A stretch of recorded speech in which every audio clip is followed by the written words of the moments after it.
Acusado Antonio de la Guardia.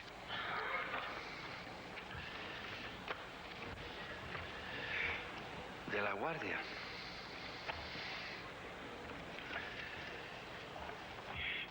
Usted tiene hijos, ¿verdad? 4 hijos. 4. Pero usted ha viajado mucho por el mundo. Sí, señor. ¿Usted ha visto la miseria? Sí, señor. ¿Usted ha visto las consecuencias del narcotráfico? Sí, señor. ¿Usted ha visto lo que significa para la juventud? Correcto. ¿Usted conoce que es el flagelo de la humanidad en este momento? Sí, señor. ¿Usted es parte de esa fábrica señor. de desgracia al mundo? Sí, señor. ¿Y su conciencia de la Guardia? No, mal. Me basta, señor presidente.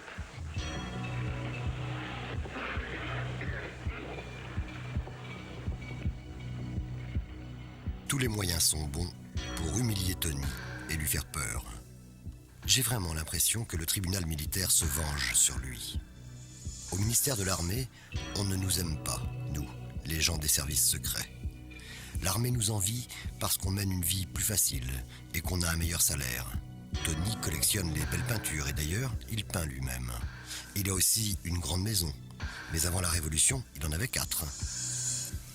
Issu de l'aristocratie havanaise, sa famille est partie pendant la Révolution. Lui est resté avec son frère Patricio et s'est engagé à fond dans cette aventure.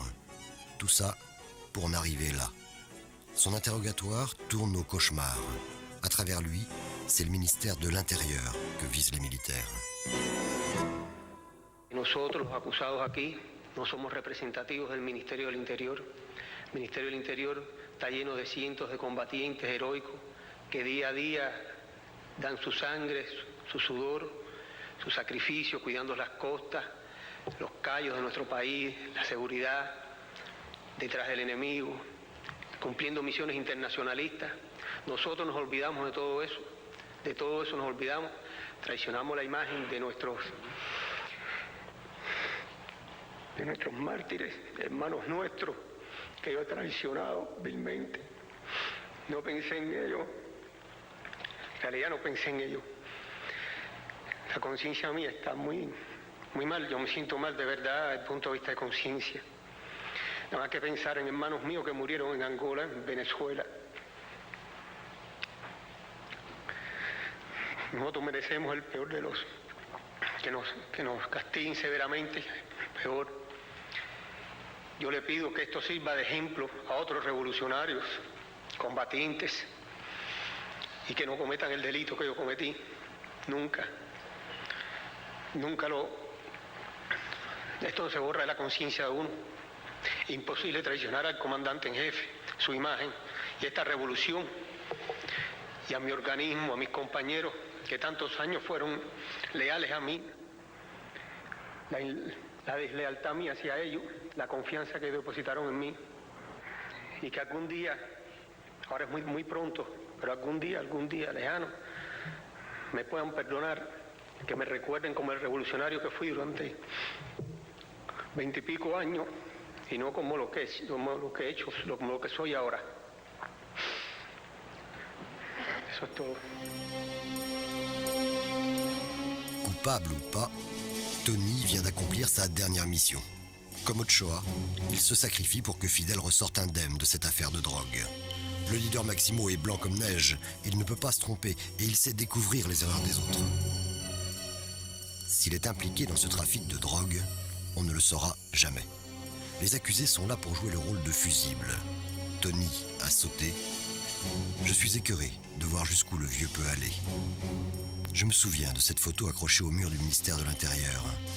On y voyait Tony, Patricio, Fidel et le ministre de l'Intérieur fraternellement enlacés. Je me souviens aussi de la phrase écrite en dessous. À mes frères de sang, Tony et Patricio, signé Fidel. Solicito la presencia del acusado Patricio de la Guardia.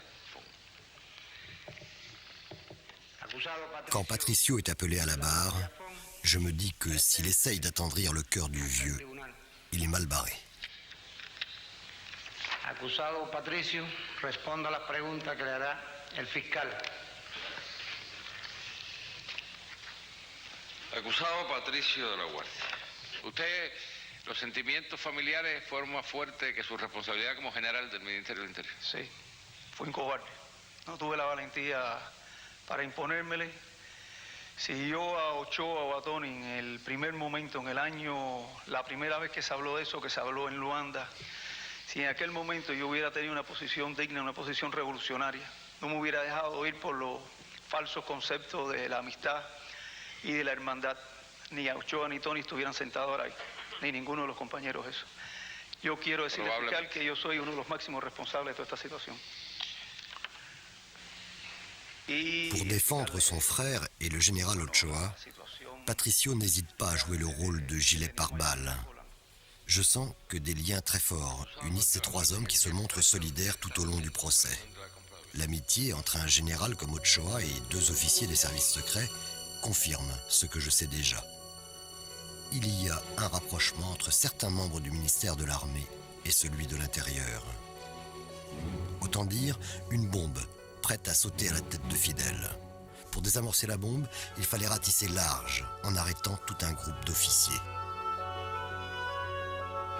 Il a fallu plus de 15 jours pour interroger tout le monde.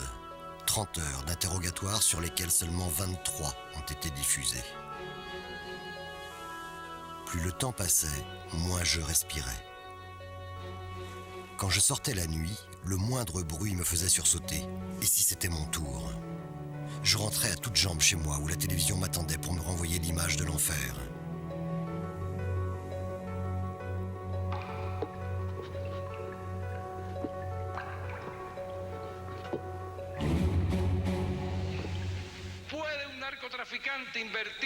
Les 11 autres accusés n'en reviennent pas de passer devant des caméras.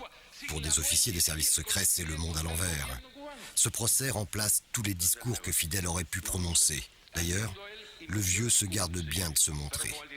Toujours caché derrière le rideau, il est trop occupé à surveiller la mise en scène.